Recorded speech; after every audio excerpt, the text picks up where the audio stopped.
Recently I made a very interesting discovery while working on this 300-year-old Bellows airgun.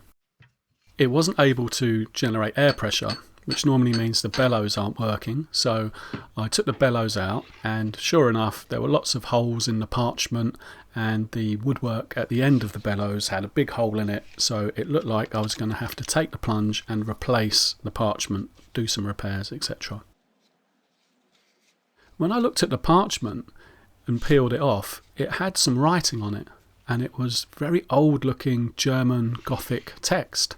Normally these are just plain pieces of parchment specifically used for it, but as I peeled it off I could see more and more, and it looked quite elaborate, so I was very interested to see what these parts would show. And sure enough, when I took them all off, it looked like some sort of document, and the two halves even fitted together and you can actually read the lettering. Now a lot of this writing is very hard to read. It's written in old-fashioned Gothic text, but I was really lucky that a German collector had a look at it. He was used to reading this sort of writing and he was able to translate it.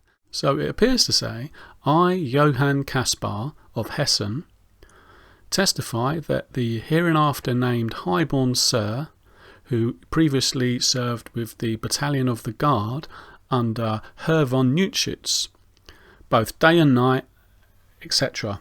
So it's a certificate of employment.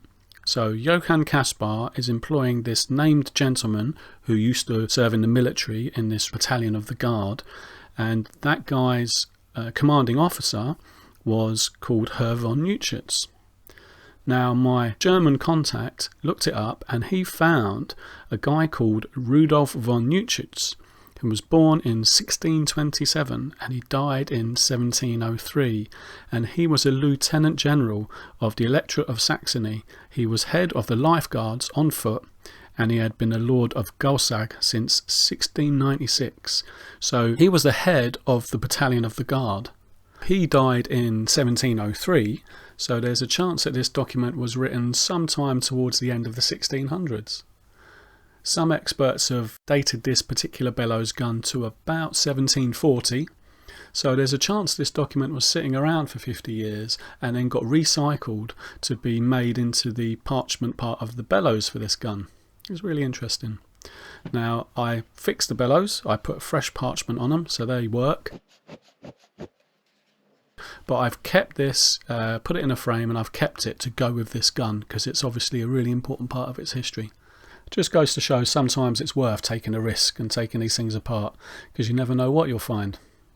Look out for a separate video on this airgun in the future.